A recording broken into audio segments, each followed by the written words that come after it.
Hello, everyone, and welcome back to another episode of the Indie Credible Podcast. This is episode 54. One of your hosts, Xander Scully, and joined with me with his laser eyes so he can see precision of indie gaming recognition. I'm joined with Jeff. What's up, Jeff? Well, I don't know what you're talking about, Zach. Yeah, it was a week, got the laser eye surgery.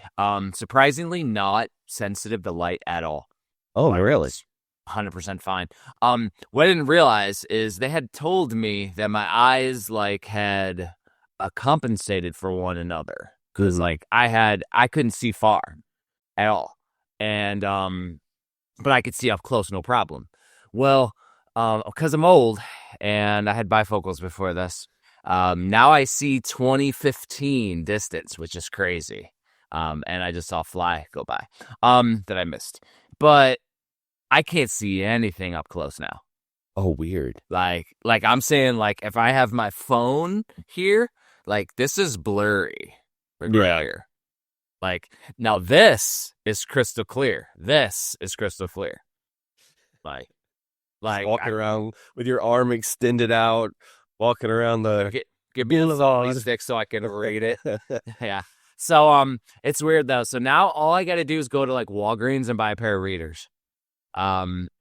Which I went on Amazon, $5, has blue light, and it's 1.5 or something is what it's called, which is in the middle somewhere. Yeah, Wait, that's a big ass freaking fly. It just went by, and it was huge. But I wear readers, and I have a funny story.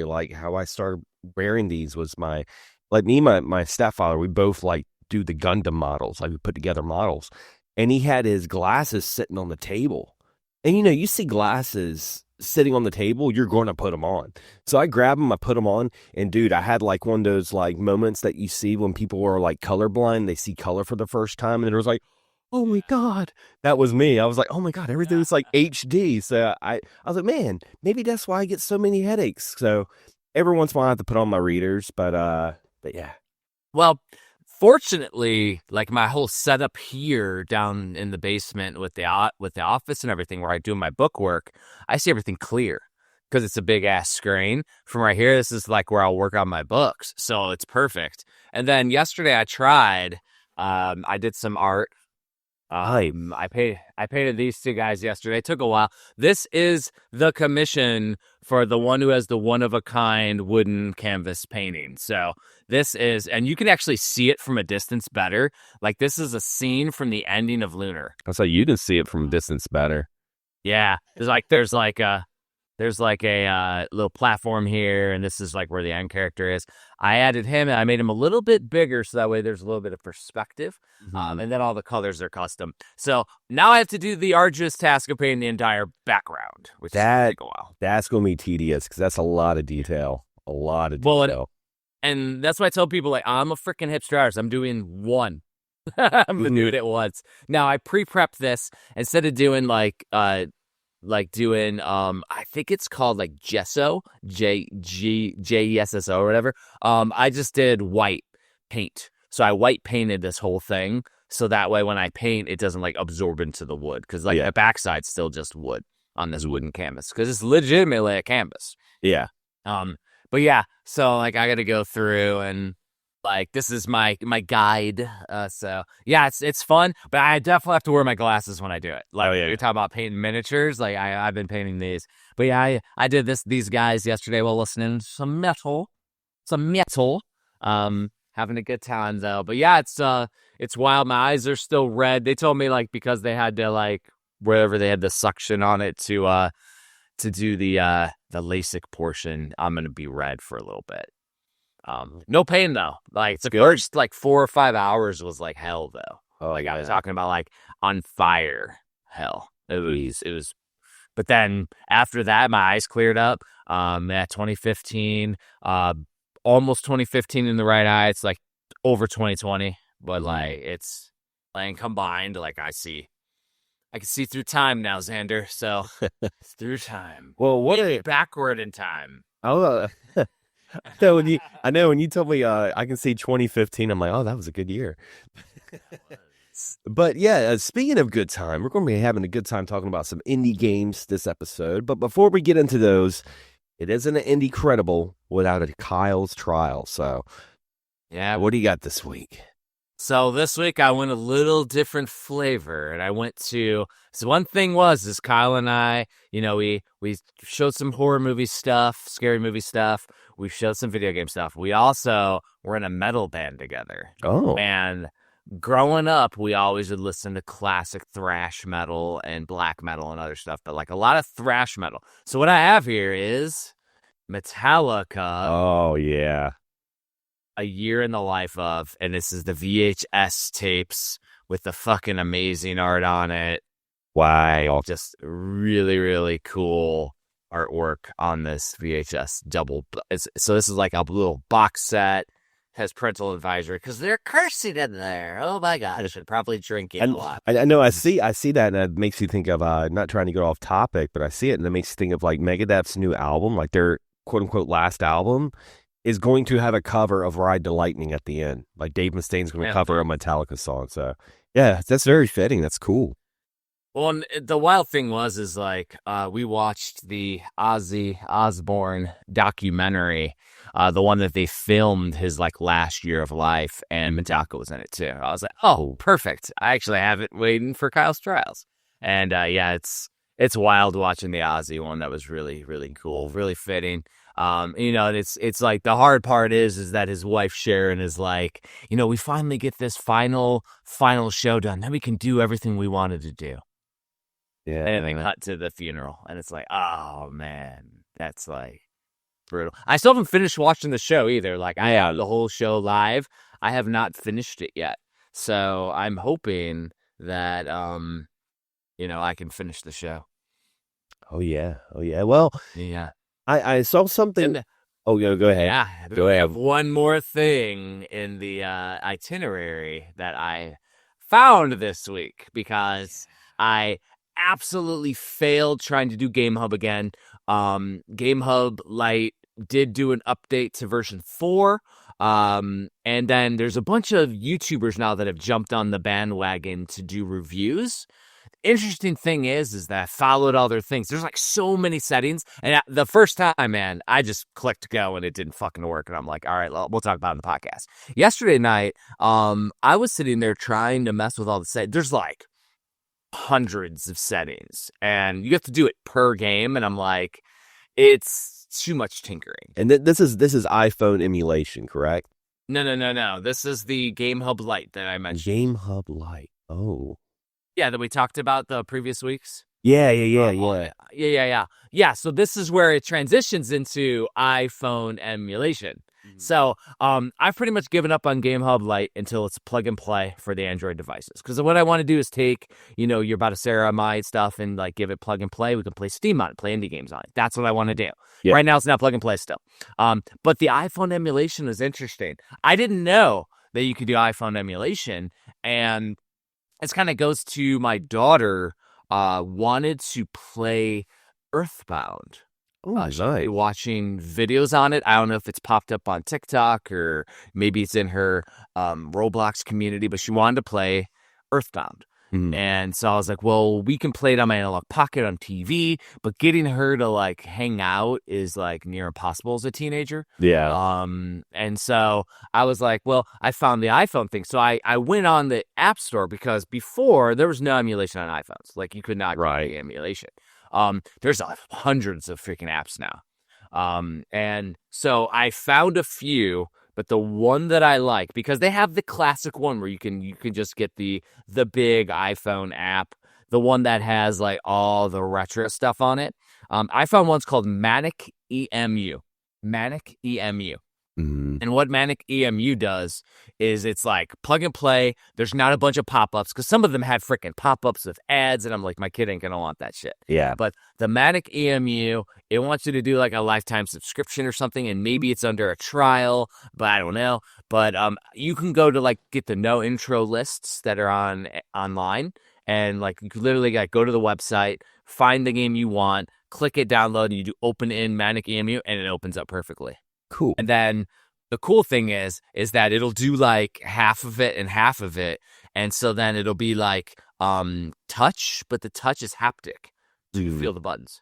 Yeah. Like it's so for me, for like RPGs like an Earthbound, probably perfect. I wouldn't play the action games with a touchscreen. There's no fucking way I would play action games with a touchscreen. Now, for the Indie-credible, for the listeners, I will I ended up, I was talking about it before, if I was ever going to upgrade to an Android with all the games or whatever, that I was going to get one of those 8BitDo phone controllers. They have one for iPhones now, apparently. So it was like $5 more, $10 more on Amazon. So I bought one.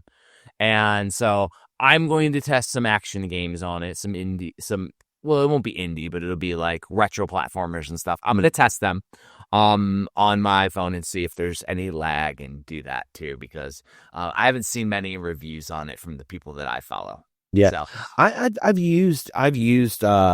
never used like the attachments, but I've like used Bluetooth controllers with like my Android phone and stuff like that. And I used to have that really small 8BitDo controller, that one that fits in your pocket. And I used the mini guy. Yeah, I used to use that. When I used to do construction, I would sit the phone on my lap and have the little controller, and I'd play like RPGs and, something time consuming.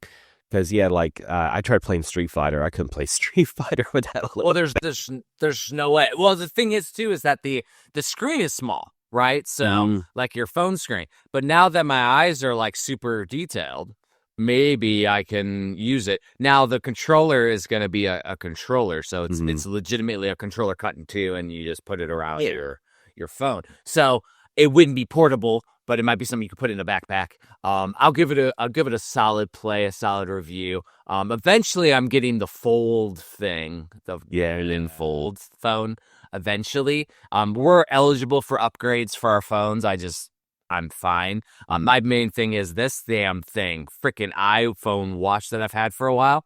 It turns off like mid-run. I'll be out and doing a run or something. Yeah. And like the shitty thing, like I did my PT test, my Army PT test, and I didn't use my watch the whole time. I can't bring my watch into work either, so it's in my car. So it wasn't used. During the PT test, I went to go hit it for the run so I could just pace myself, so I could like destroy the soldiers on there. And it was off. It was dead. And I'm like, my freaking watch is dead for no damn reason. And there's like a glitch with iPhones or iWatches or something.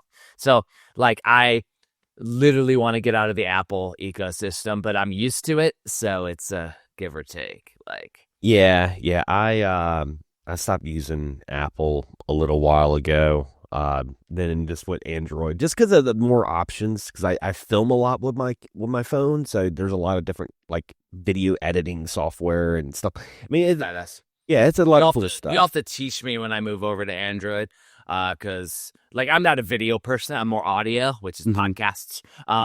But you'll have to teach me the ways, Xander. Teach me the ways. But like I'm in no hurry to upgrade my phone either, because again, can't bring my phone into work. Yeah. So like I use it on weekends and at nights, and I'm okay with what I have just to like watch Plex or maybe now play a RPG. Like the thing is that like maybe playing through Earthbound again would be fun, so I could have stuff to converse with my daughter. Yeah, I haven't done it in a while. And like Mother 3 is then on the table, which I did that release a long time ago. Now, as the we have to do for legal purposes, which is all bullshit, by the way. I have 2-3 copies of Earthbound. Yeah, so I own it multiple times. I have it boxed. Like it's crazy. So yeah, I think she'll enjoy Earthbound because she liked the other game. The Undertale. I don't know why I was trying to say Tall Tale, but Undertale. The Tall Tale. It was the Tall Tale, Xander. Xander, you are a tall tale. But no, it's very interesting. And the thing is that she's been playing turn-based role-playing games, turn-based role-playing games on Roblox. They actually have one. Wow. So she's been playing them. So who's to say, you know what I mean? Well, speaking of playing, we had a community game that we were supposed to play this week that you played, but I didn't play much this week. I'll be frank with you guys. I was so freaking crazy this week. I didn't really do much any gaming, but I do have a download. Well, Frank, I am disappointed in you, Frank. But I do have it downloaded. But this was a recommendation last episode. Um and it was called Artifact Adventure Gaiden DX. And you Yeah. you played a little bit of it. I didn't just play a little bit of it. I played the shit out of this. Oh, no, okay. Yeah, that's where I'm like, That's why we were disappointed. well, yes, I'm very disappointed in you, Xander. No, but like, I popped it in last weekend because I wanted to play it before I got my eyes zapped, just in case things were sensitive and I couldn't enjoy it. But it is freaking wild. So it's like a combination of like not really Crystallis, but like Ease combined with Final Fantasy 1. Yes, I So, got a big ease vibe when I was watching it. but it's turn-based, so it's wild. So you got the whole overview like Final Fantasy or Dragon Warrior, really. Really it's Dragon Warrior. Let's say it like, so you got Dragon Warrior on the outskirts, and as soon as you hit any enemies or there's like these nests, like little they look like little spider nests or portals. You go to them, it goes to a cutscene that's sideways. And the sideways cutscene is where it gets like ease because you have to like go and make contact with the enemies to attack them. But then you add in there all of these runes or artifacts, as they call them, because it's called Artifact Adventure, Xander. Why it's Gaiden DX is that they made this is like the Game Boy Color version. The original was a Game Boy style game. But you go through and these artifacts give you more attacks with the buttons. So like I feel like I'm super freaking overpowered as I'm running through. And you hit a button and you do like fire across the way, or you do like lightning, or you do like crazy stuff. You have 3 companions you get to choose. So when you play through, you'll be in the castle town area at the beginning, and you can go like talk to one of 3 characters, and they become your main companion.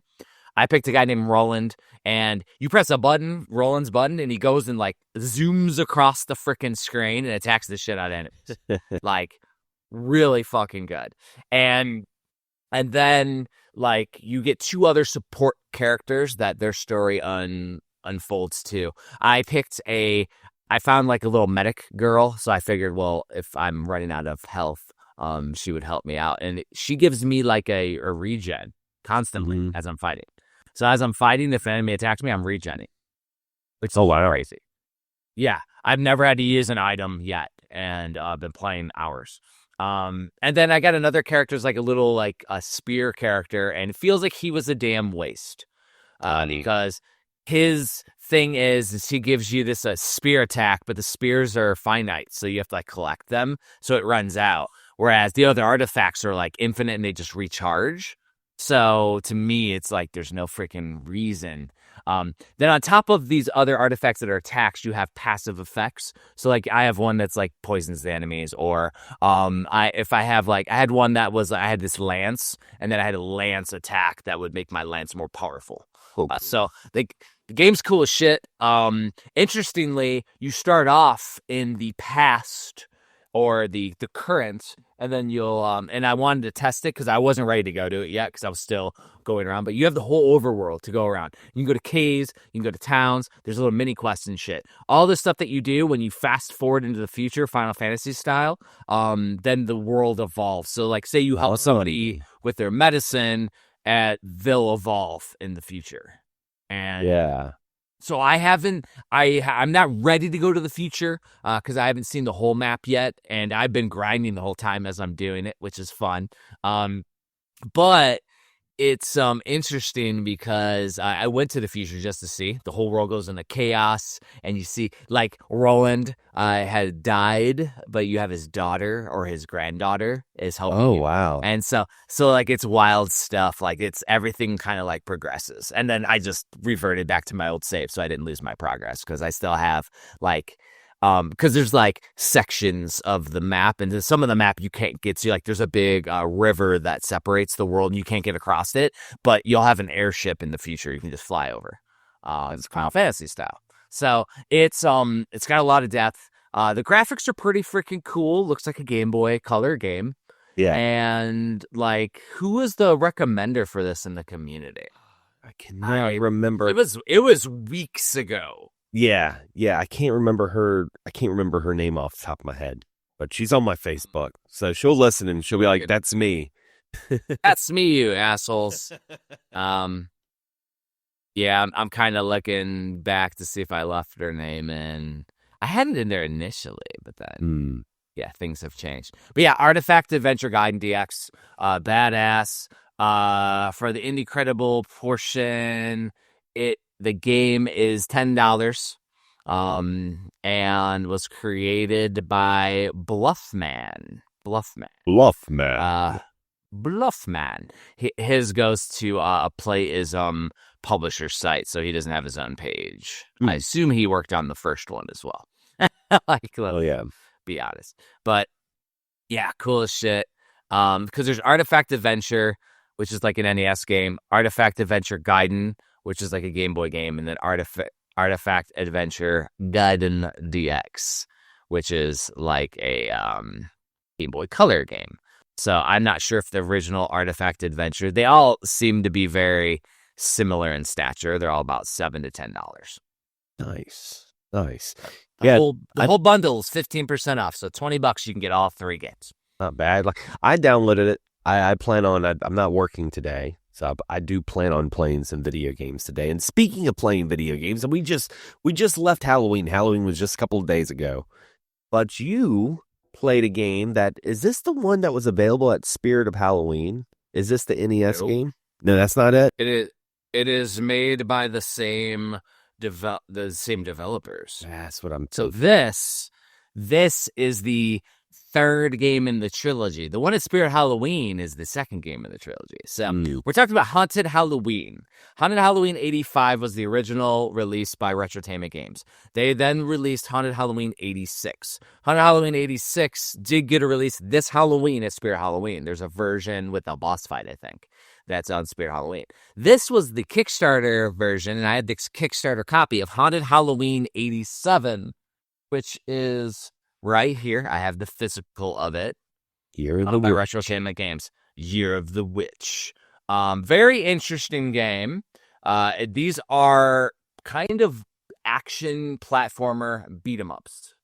A little bit of beat 'em ups there with it. Every year I like to play a Halloween game. This was the Halloween game since I just got it in the mail. And what's cool is I've known Tim and Greg from Retrotainment for years. They were on Video Game Bullshit, interviewed like in season 1. Cool as shit. But this was the weird thing about 87. This is like much bigger to me in scope than 85 and 86. 85 and 86 are like beat 'em up, like play level by level. This one has like a hub worlds, and you can go to like whatever of 3 levels that you want to, Mega Man style at each time. But in between, there's a shoot 'em up section. Okay. And so you're like riding a broom, and you just shoot enemies, and you get power-ups and lives and stuff. And I had so many freaking lives at the end. I had so many, like, all the stuff. It was freaking ridiculous. And they have difficulties this time, too. So it felt like a bigger game because of that.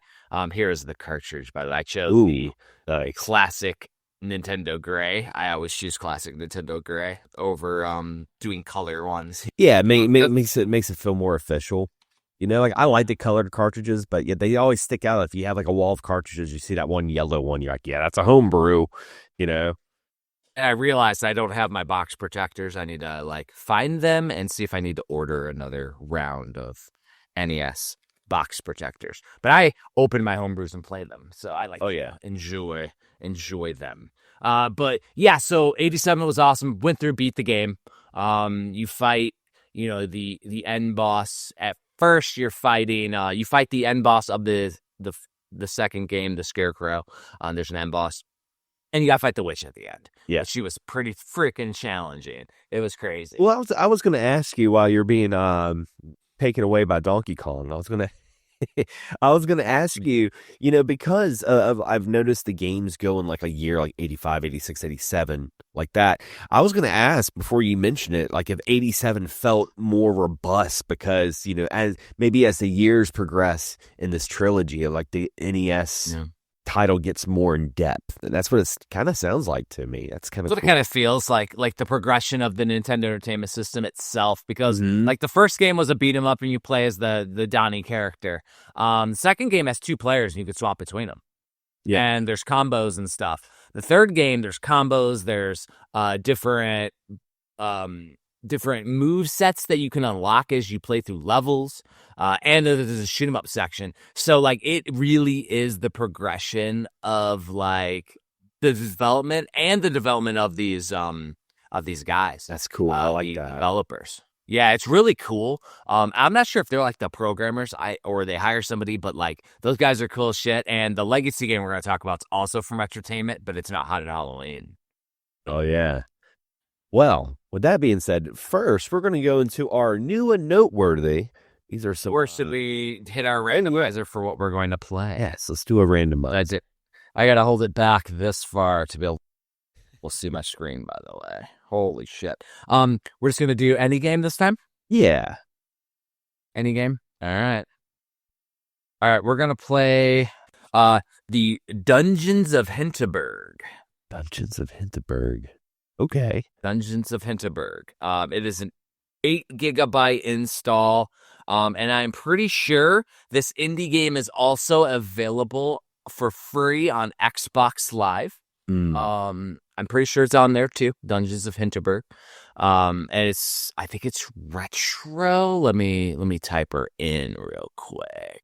Pretty sure it's retro. It's a $22 game by Microbird Games. It is not pixelated. It is 3D cell shaded like a Studio Ghibli. Oh, there's some progression in it. It looks fucking awesome. Yeah, this is definitely a really cool game that was free on Xbox for a while, Xbox Live. Huh. But there's like this portion where you're like you can snowboard and you can do like a lot of outdoorsy stuff. It's cool. Yeah, I've been wanting to play it. Check It's it out. Been on my backlog. Been on my backlog forever, so this is a perfect game to do. Yeah, I got the Game Pass on PC, so I'll check it out. Yeah, exactly. That's what I have too. Like, it's perfect, and that does stream onto my devices. Oh yeah, but yeah, we'll have to check.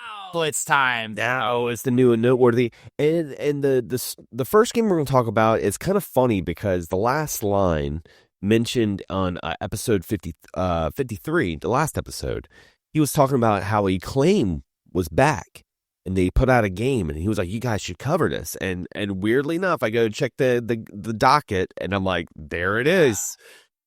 I did not even know that. It's fucking crazy. But yeah, Acclaim is back. This game is Katanaut. Is a fast-paced Metroidvania-inspired action roguelike, blending fluid combat and cosmic horror. So interestingly, I have to check my Metroidvania master list to see if Katanaut is in it once I finish the episode. But it looks really, really freaking cool. Pixelated. It looks like there's some roguelike power-ups as you play. I assume that there's runs to make you keep playing. There's somebody streaming it right now. You know what's interesting, though? You mentioned Acclaim, Xander. Yeah. And I remember that GameStar 81 with Collector Vision Games, they had bought the Acclaim name. Oh, yeah. They actually published a couple of their games, and they just threw Acclaim on it. But, like, they sold it to this current company, this current version of Acclaim, and now they're, like, publishing indie games. It's, like, the perfect thing to do with an old, dormant intellectual property like Acclaim is, like. And this game looks fucking cool. Like, it is badass looking. It looks, and what I like is the fact that it has the Acclaim name, and the game itself is polished. So it shows like the care. It's not just we got the rights, let's put out some sort of game that's going to sell off the name of it. Like if I didn't know anything about Acclaim, I would still want to play this game. Like it's bloody, it's gory. I love the fast action. Kind of makes you think of like Blades of Chimera in some aspects, like some of those kind of games. So yeah. Damn, you gave it an indie credible freaking throwback. Yeah. Like only listeners will catch the Blaze of Chimera. That was like a monthly game for me this year. Oh, that was a badass game. Oh. Oh yeah, and like the gore looks great. There's particle effects with like little like dust and I don't know if it's sweater dust or whatever.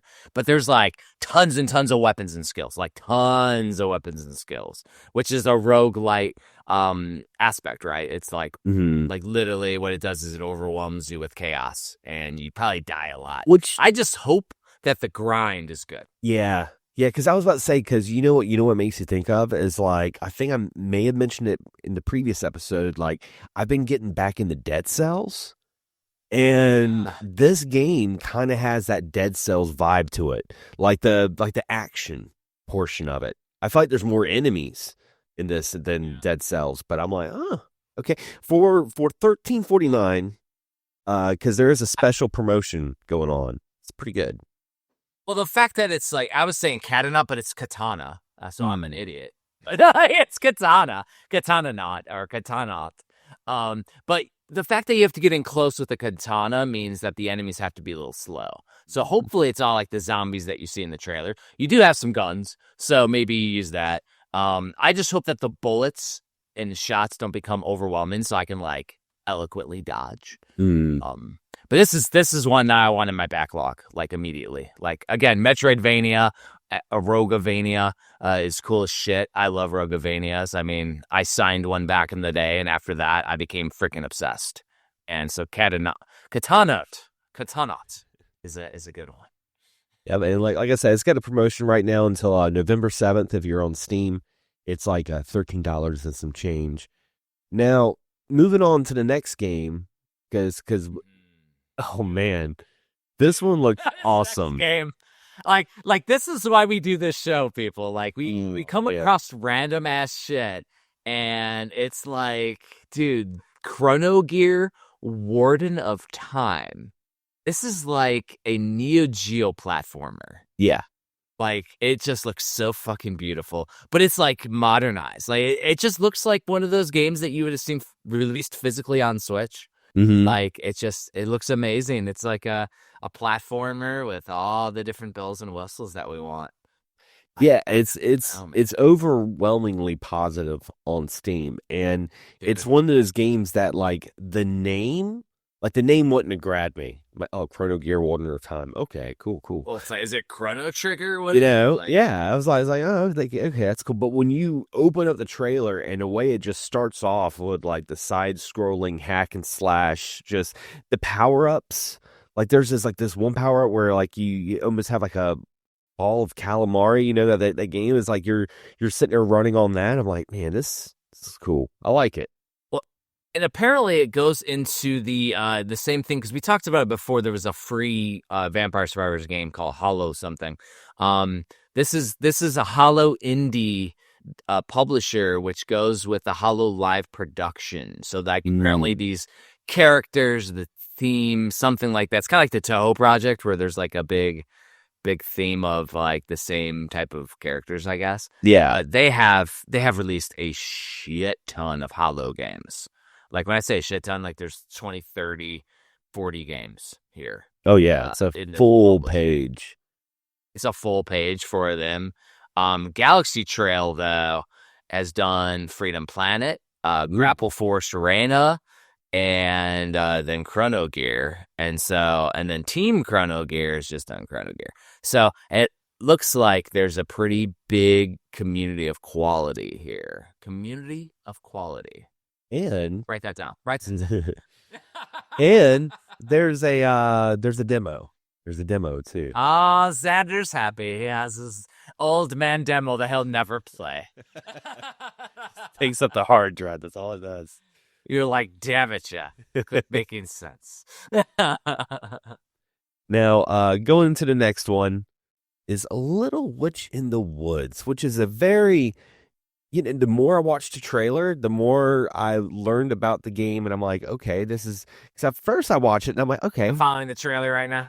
Yeah. At first I thought it was just, like just a Zelda-like. I was like, okay, this is which is up my alley. Yeah. It's up my alley. I was like, okay, this is Zelda-like. But then like there's so many there's like cooking elements and like crazy puzzles, and I'm like, wow, this is really, really cool. And it's like action-based cooking. So like there'll be like a little meter and you got to hit the button to the right time. So it's not just like passive stuff, which is cool. Hmm. Um, and then the fights, I think, are turn-based role-playing. I Yeah. think. I can't really tell from the trailer, but I mean, the thing is the graphics are pixelated overhead Zelda style, which is cool Mhm. to me. I just enjoy being immersed in like, minimalist pixel graphics, but at this point, it's just like beautiful artwork. Yeah. It's a beautiful game. And like I said, having that like cooking element, I'm like, okay, that makes it a little bit extra unique, out of all the Zelda like, top down hack and slash, like you forge, things and elements and you cook them, and I'm like, that's pretty cool. I feel like that Yeah, could add a lot you of. fishing. There's a whole fishing section. Then you can design your house as well. So like my wife would freaking love the casual designer portion. She just doesn't like the action portions, which I only like the action portions. So might be a game that we play together or something. That would. Game is $16, released by Sunny Side Up in September. It looks like that is the only one that is released by them. Again, my thing automatically hides all the games that I have, so I don't know or that I have in my wish list. So I don't know if there's anything else that's already in my wish list. But yeah, Sunny Side Up has released this one, and it's continually updated too. Again, very positive. So we have cool shit. Yes. And speaking of cool shit, because this next one right here, being a Yakuza fan, I was like, And a troublemaker yourself. I was like, hey, this game looks kind of familiar. But this is Troublemaker Beyond Dream 2. Or Troublemaker 2 Beyond Dream. Yeah. And I've I've never heard of Troublemaker 1. not, nor have I. But this is a very like, like a dragon, down to like the karaoke mini games and some of the animation, like when they fight and they have like the flames going up their arms and shit. I'm like, this is like Kiru Kazuma. Uh, it's Well, the crazy thing is, though, is that they have the arcade games, like it's in the trailer, but the arcade games are indie games. Like Babel is an indie game on Steam. So it's like the indie version of Yakuza right here. And then you Yeah. fight a giant chicken, which I mean, exactly. I saw that and I'm like, man, this goes up right up my alley. It's a $20 game. It's on sale right now, but it's normally like 20-25, but it's $19.99 until November 12th. yeah. Very positive reviews over Steam. Looking at the developer, they've done a couple of games. Mhm. Let's see, they did a game called A Day Without Me, which is very, very different, like top down perspective, kind of like a kid doing stuff. And a really cool platformer called Bow Ball the Walking Box, which looks like a 3D platformer, super colorful. Which I think is the game that you play in the arcade in Troublemaker 2. That is really cool. I like that. Yeah. But yeah, is there a Troublemaker 1? I don't see a Troublemaker 1. Yeah, that's so weird. It'd be hilarious if there wasn't one and they just went to 2. It'll be interesting to see like if anybody in the community has played it, because like it just looks so wild.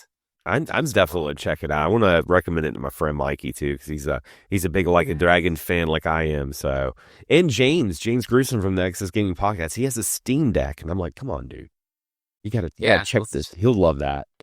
Let's get these guys to play it so they can give us feedback, because we're never gonna get to it. It pulls up on the randomizer. So that's like it needs to come down in sale. I need to buy it, and then it needs to come in the randomizer. It's like a never ending, never gonna happen, man. Now, this is interesting because I feel like we've talked about this game, or maybe it's just the name sounds so familiar, but Piñata Go Boom. Piñata Go Boom. I've never heard of this game. It does look like the platformer game that we're always playing as the little Dadish the Danish games that we talked about. There is a possum in here. It looks just like the possum from Daily Dadish or Dadish. So it might be a similar. Maybe they work with the developer or know the developer. Yeah, Piñata Go Boom looks freaking crazy. This actually, we have talked about their games in the past. I'm going through their catalog. I can't remember which episode, but it's the one with the little beak. It's like Quetzal's Call. Okay, Quetzal's Call. Got it. Yeah, Yeah, because this game you like run around and beat the shit out of stuff beat the shit out of stuff that are like pinatas on a level to earn points. So it's like a Arkanoid, but you run around with a bat and beat the shit out of the stuff. yeah, it looks great.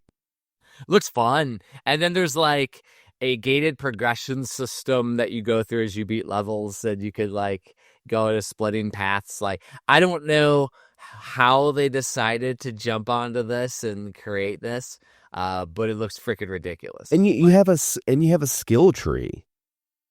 Yeah. It says idler in the thing, so is there not a whole lot of action to it? Do you just like kind of chill? I feel like it's one of those kind of games. I feel like it's kind of, this would probably be I a want good to build attack.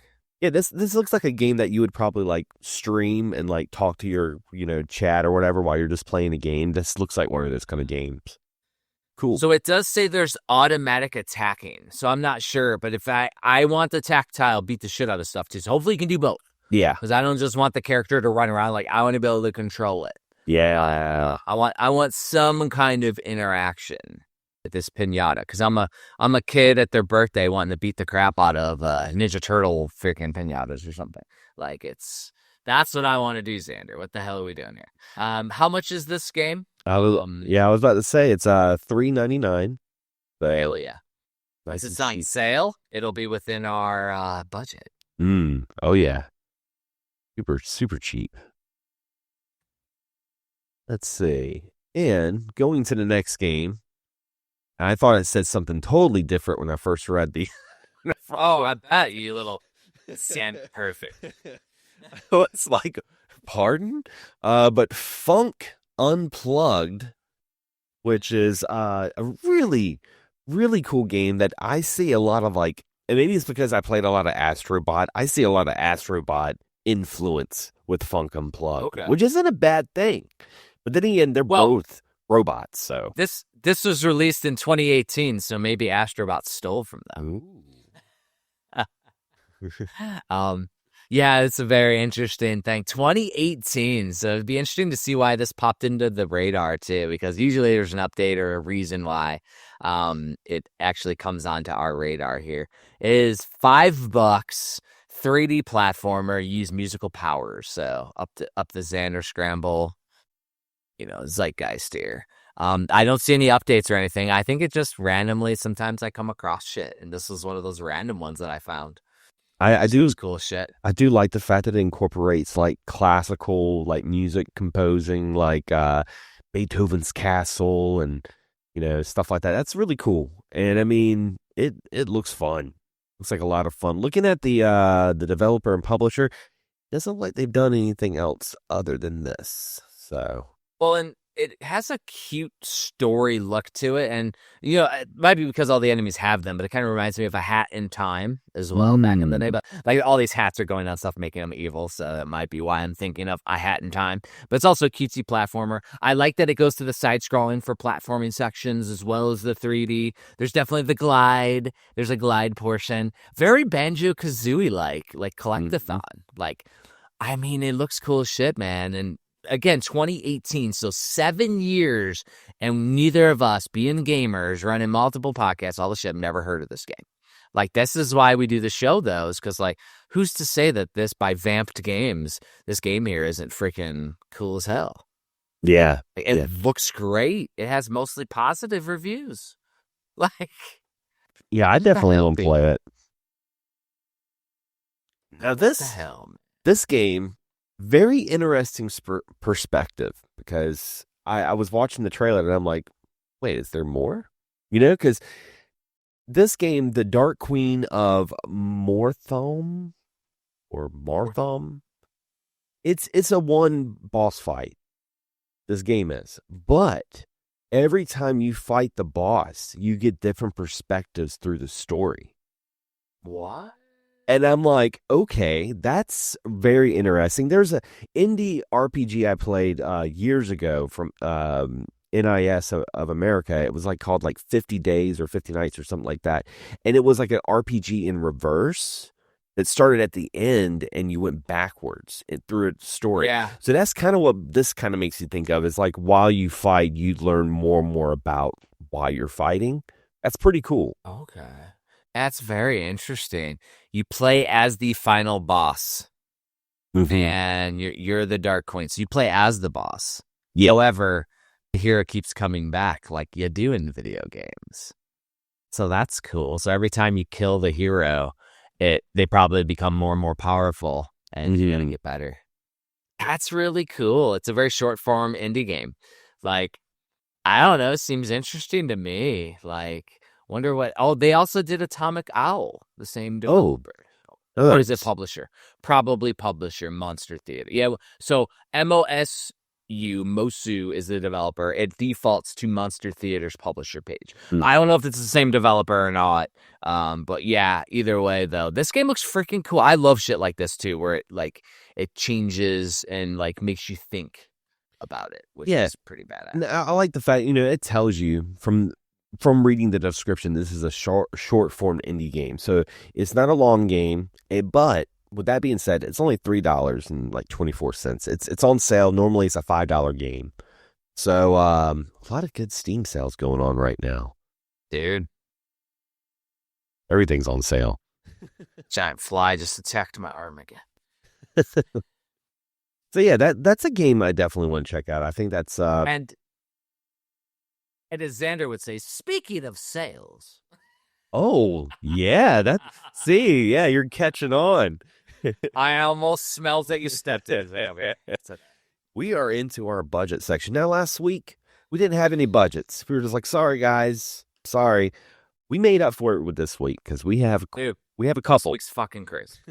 And like this first one I found, and I already had the original. There's like 2 other games in this series. It's called Powernaut 2.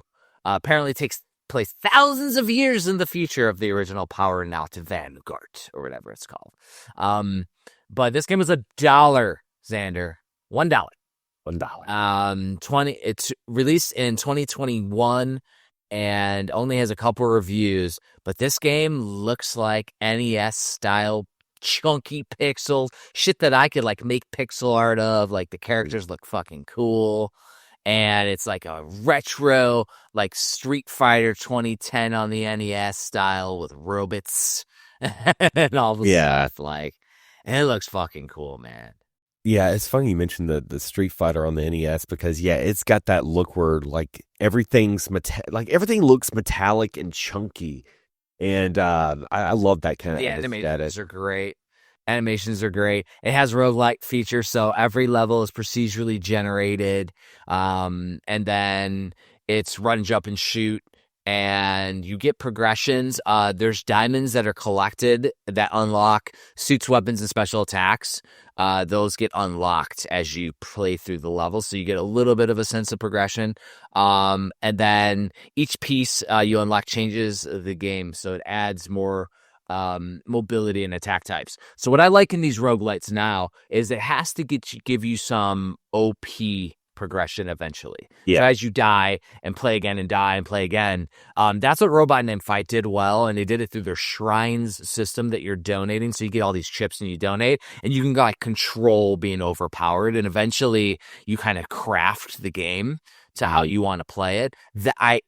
I think this game has one of those where as you unlock the diamonds, it gives you different types of attacks that can make things more powerful or less powerful. So if you get like a little stabby item where you have to be real close and you're fighting all these, they show like spiders that are shooting at you, probably going to be a pain in the ass to run. But if you get something that like shoots a big splinter thing, maybe you can get really far in the level. I don't know. And the main character looks like Vile from Mega Man X. So I'm cool with that.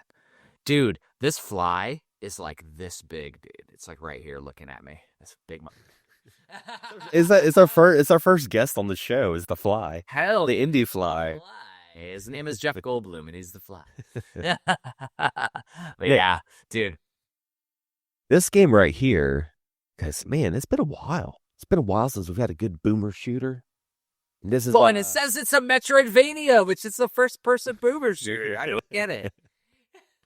but Vomitorium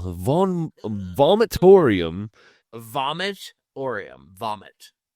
is a third person, Metroidvania. 100% boomer shooter though, because it's like literally looks like Doom style, like pixelated graphics over polygons.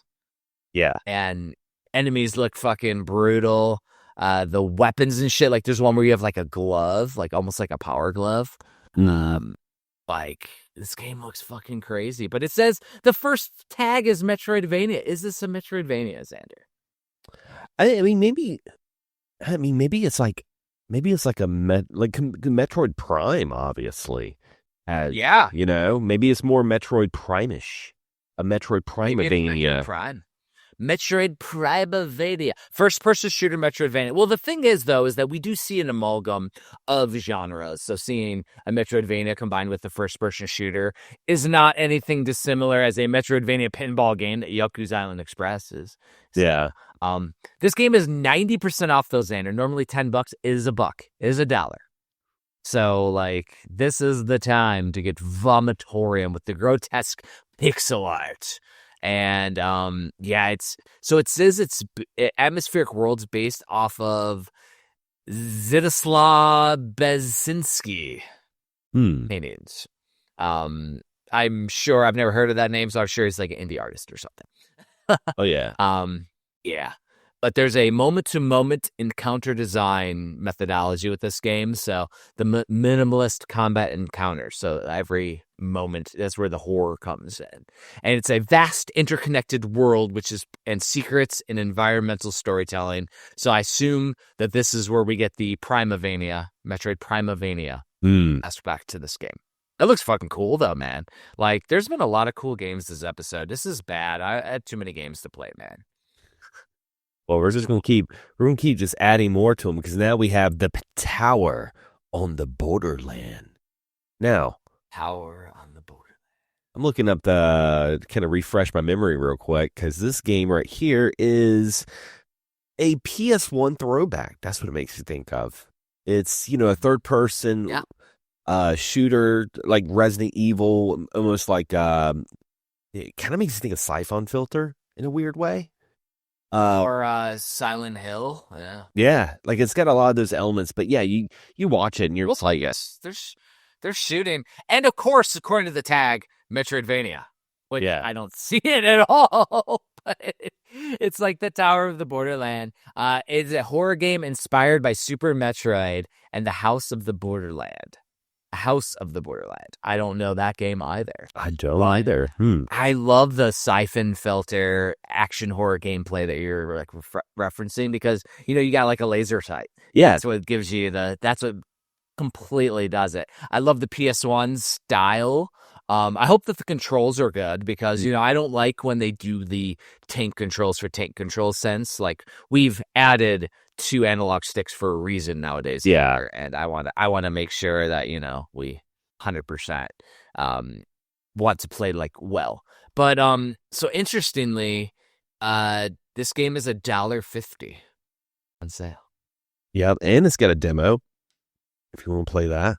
So yeah, and they got a bunch of other games coming out too. Like there's another game here called The God Beast, which is also $1, and it is an action game, and that game looks fucking cool. I haven't went down this rabbit hole, so I'm doing it. Because there is the God Beast Mark II, which is $13. But the God Beast is $1. And then there's this game, a slower paced style action game, which is mixed reviews, and it is Malbolgia, which is an atmospheric horror game. And that game is also $1. So we got like 3 for here, Xander, with these developers. It's Daskumaru. Yeah, Escumaru. and I'll close saying this with the tower on the Borderland because I've been watching the trailer. Is you know what So good. you know what it really makes you think of? Blue Stinger. Oh, on the Dreamcast. Yeah, dude. Yeah. That's because when I saw the dude come out with the tentacles coming out of his back and stuff, and the animation and everything, I'm like, dude, this is like Blue Stinger. That's wow, cool. So this would be like another Primavania, but if it was done in the PS1 Dreamcast era. I Yeah, like it. It looks fucking cool. I just hope that, because it looks very slow paced. yeah. I hope that you at least have the ability to like dodge. Because I watched like an enemy's like shooting an attack and it like slowly moves out of the way. Like I hope it's one of those where you're in control. Again, in control. Like I want my modernized gameplay. It's in my library, so I literally could play this game. All these games that are budget, I've usually already bought too. Once it goes in our list, I buy them. So. And thinking of things outside the elements, this game right here, Blood of the Werewolf. Now, Blood of the Werewolf, you play as Selena, a loving mother, devoted wife, and a powerful werewolf. And you take revenge on monsters that have slain your husband and stolen your child. And this is kind of cool because it looks like as you play through the game, if your sprite encounters the full moon, you turn into a werewolf. That's what it looks like. And I think that's wild. That's cool. And like the graphics are really like beautiful, like clean. Mm-hmm. Like they show some of the bosses and they're like huge and they're shaded and high resolution. And like this game looks freaking cool. I don't know why it has mixed reviews. But there's 402 reviews though, so it's gotten some reviews. But it's $1.74, Xander. So at the end, like there are reviews from websites that gave it a 9 out of 10. Yeah. So I don't know why the actual users, but there's the story mode has 30 plus creatures. There's a score rush, an endless challenge. You can shift instantly between human and werewolf. There's platforming, full air controls for precision moves, so you can control in the air, which is good. And you get a lot of achievements and stuff. So, and you upgrade weapons and your wolf power, so you can continually upgrade, which I love. I love being able to upgrade my character. Yeah, like there's no reason not to get a game like this for $1.70. Again, like less than a cup of coffee is all these games. Like a cup of coffee is probably all the games we're talking about today. Yeah. like, oh yeah, like no doubt. Fucking crazy, man. Oh, I haven't looked. Scientifically proven as the developer. This game was released in 2014. The only other game I see is a Real Heroes Firefighter game. Okay. And like, I don't know about that one. Well, I don't know about that one, Xander. I didn't know about this one because I read the title and then I saw the game and I'm like, okay, all right. Yeah. Because Gridvania, like you hear Gridvania, you don't picture what this game is, but it looks fun. It looks like like an electrician puzzly kind of Metroidvania. Very and you play as an anthropomorphic fox. Yeah. I mean, and then you press a button and you can see the grids for the puzzle. So like you have to push a box or whatever. It's like it's very interesting. Game is $1.81, so we went up in price about a few cents. Oh no. Yeah, it's a non-linear progression as well, so it's obviously the Gridvania. Yeah, it looks very small. I would assume it's a very small game. Yeah. But Expert Stars is the developer. They released it last year in 2024. I don't see any other games that I don't already own. I'm gonna have to use that as my caveat, Xanders. I don't own the games, but yeah, like this is crazy. There's so many cool experiences this week. Yeah, so that was our budget section. Now we're going into the aftermarket homebrew highlights. New games for old tech. And I was gonna like, because I had Haunted Halloween A7 in there, and then I ended up playing it. I'm like, I'm gonna add another game. I'm like, no, I'm not, because we have lots to talk about this week, and I didn't want to. I want to make sure that we give, like games like this game that's coming up its due. Yeah, Anna, the magic of words is a interesting looking platformer NES. NES and Famicom, yeah. There is a Xander Scrambled demo available on eastpixel.de's website.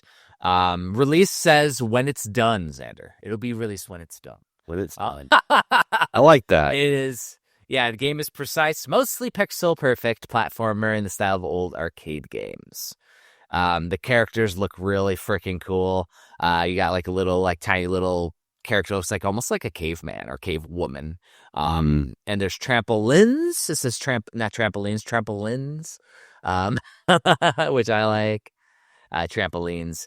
And then running and jumping. And so this is like, it gives me from the graphics, gives me a vibe of the old Jungle Hunt game from back in the day.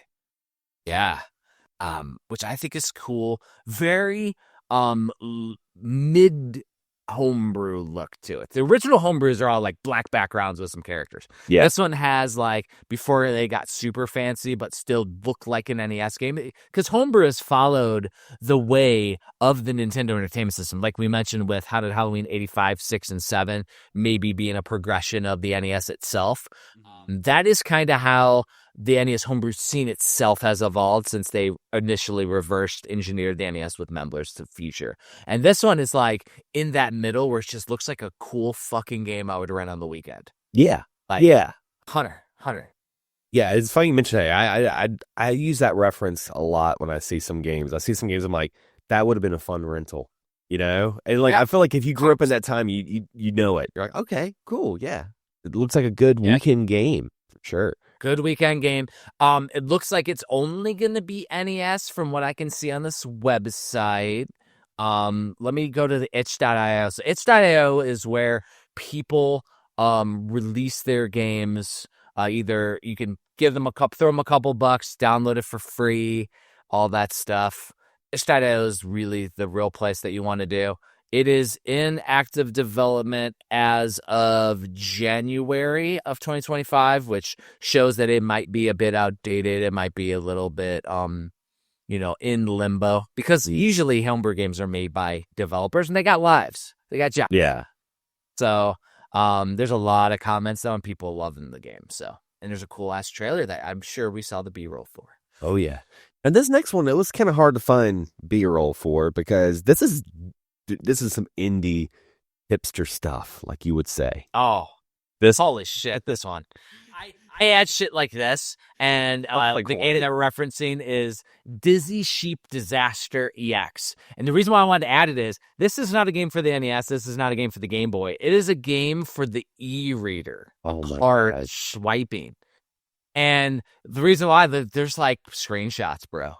Like, this is a crazy one.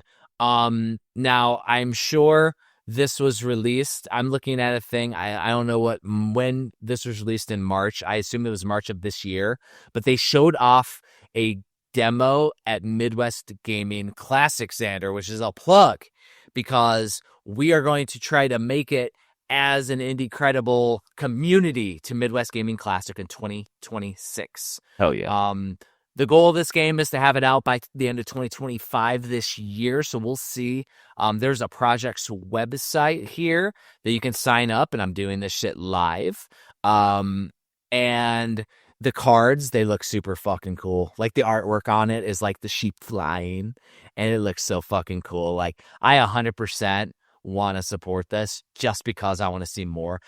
If you put your email in it, you can sheep scribe, Xander. You can sheep scribe to them. So I'm going to sheep scribe right now live. Yeah, you get an iron-rich diet. This game looks so dumb. I love it. Sarah Parker and MT. MT Graphics They are huge advocate of the later, not the early release NES Homebrew, but like mid to later release ones where you see this like really pastel style graphical style. That's what MT does for graphics, and they're kind of a legend within the NES Homebrew community. The fact that they're putting this on an e-reader, they probably are just doing it because they can. Yeah. And like, why not? That's so weird. It's cool though. But it's like e-reader. Wow. On the project site, there is a 7-second video. So maybe we saw that on the episode here. That's what I got. I got the 7-second looping. It, bro. That's it. Lupin the Third.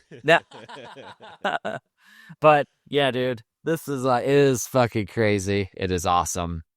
And I gave you a segue. You did, because we're going to be looping into the Homebrew Legacy title for like the last segment on the show.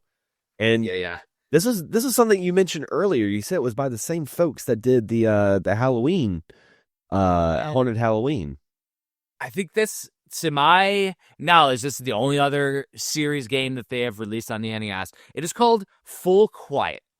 And so I have a Kickstarter backer version. I say it's the worst spine ever because they took this. And Full Quiet is an action exploration game. Probably a Metroidvania-ish, but not really because it's more on the exploration. But you go to like radio towers to unfold the whole story that you need to do. Now there's this like whole like braille system. That's what it shows as Full Quiet on the spine.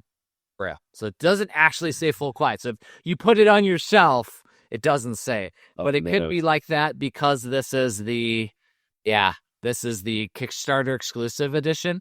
Now, when I say it's Kickstarter exclusive, dude, silver fucking cartridge. Oh, that's awesome. And the spine also in Braille, which is, I think it's more SOS Morse code. Oh yeah, yeah. The manual, Morse code on the front. Like, but they did like a hand-drawn manual. That's a little fucking cool. That is like, really cool. These guys went all out, and I remember like this game took forever to come out, like years and years to come out because they were perfecting it.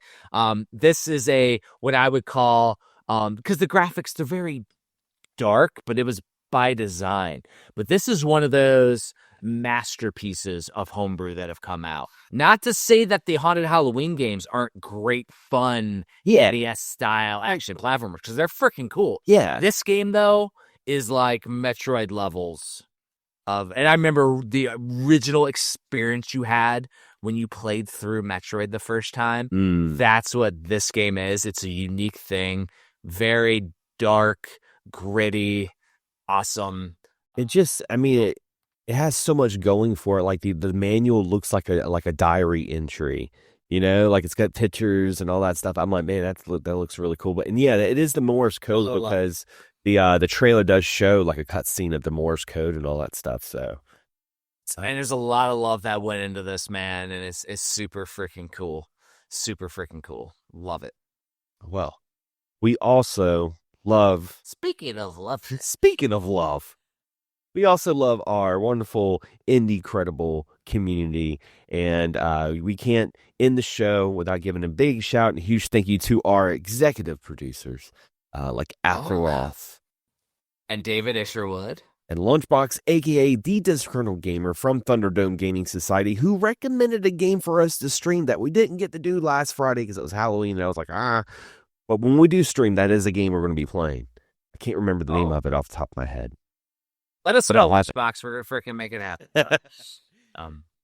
We got the legendary Jesse Glenn, who keeps on showing me really cool shit on Facebook. I actually wanted to reference it. Oh, I remember it now. Castlevania on the Atari 2600. What? Yeah. Castlevania is being ported to the Atari 2600. Jesse sent me that, and I was like, holy shit, it looks fucking cool. I got to check that out. Cool. Yeah. Jacob Richardson, OG support. Yeah. and Brian Pittman Lodegois. That being said, for those of you that listen to the end, that are producers, I do my weekly videos when I'm out walking the dog or whatever, and we talked about the end of the year book cover that I'm going to do, wooden book cover that I'm going to do myself. Because I've done wooden book covers over the years. I had Akraloth and Lunchbox give some questions, and one asked about like any books or what books. Also asked if I did a wooden box for my Black Box Challenge homebrew release. I did, and I did do one. I had one that was like this coffin that like closed, which was fucking cool as shit, and it was all wooden etched, and I actually painted it too. And then there was also, with the very first Kickstarter I did, this guy named Heatman, which is a member of the community. I know Heatman. He did a limited one-off box for it that he hand burned by hand, which is freaking crazy to me, dude. I have one of his boxes. If I had it with me, I'd show it to you. I'll show you guys the next episode because I have to go to the other room because I put all my like guitar picks in them. But it's a Dragon Quest 9 box, and it's like super detailed. But yeah, he's a good friend of mine, and fantastic drummer too. He's a excellent drummer. I mean, I don't even know if you know this, Xander, but you might freak out a little bit. I published their album for the NPCs. He's in a band called the Non-Playable Characters. I published it on CD and vinyl. I got it. That is my release. Because I do a voiceover in it. I'm the virus. And I did a voiceover on the train, Final Fantasy VII train. That. Yeah, we are both the community. In that, along with, we're on there with Happy Console Gamer as well. Yep. Happy Console Gamer, Johnny Millennium's in there too. Yeah. But yeah, and I released it on a vinyl, and the vinyl is like a Neo Geo gold color, and it's so fucking cool. The problem is nobody knows who the NPCs are, so it was really hard fucking selling. Yeah. Because like they're from Brazil, badass. Great. The music's so good, but it's like it's super indie. Like you want to talk fucking indie, and here's the thing: I don't even have the vinyl, so it's out, it's sold out. I don't have any copies. Yeah, I still have. My CD's still sealed. Like I never did open it. But yeah, it's got. We have all the digitals because we participated. Yeah. We got to listen to it. But yeah, so he did it's a big ass wooden box that he did for backer number 1, the person who bought it. It's a one of a kind, and it fits the book and the game. He did a separate one for me that's like a small one that just fits the game. It's not finished or anything. Because the thing is, he does varnishing and shit on those boxes. That's the one that the backer got. It's fucking huge.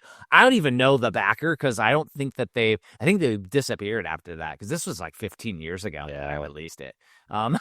But like, so I did do a box of that. So to bring it back. And then I know Lunchbox has been wanting me to do the Metroidvania Chronicles Phase 1, which I think would be great. He asked if I could do 1 and 2 together for the book cover.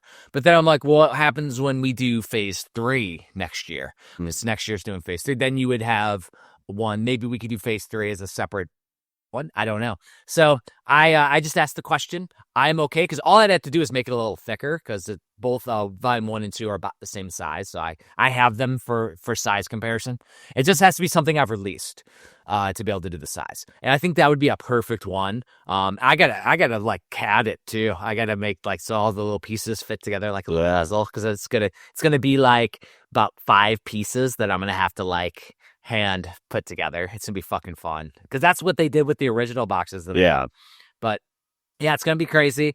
And as we get to the end of the year, I want to be able to start working on it now so I can have it done so y'all can get it by the end of the year. That along with your other bonus item from the last quarter, which was based off of that survey we did. But either way, appreciate all the support that we've had. And of course, I got my zombie hat to hide my zombie eyes. Video. That's why I did it like this episode. Hide my room. Being very mysterious to the men in the shadows. Like this guy right here. Well, anyway, guys, we want to thank you for listening to the Indie Credible Podcast. Till next time, happy gaming, and as always, support indie.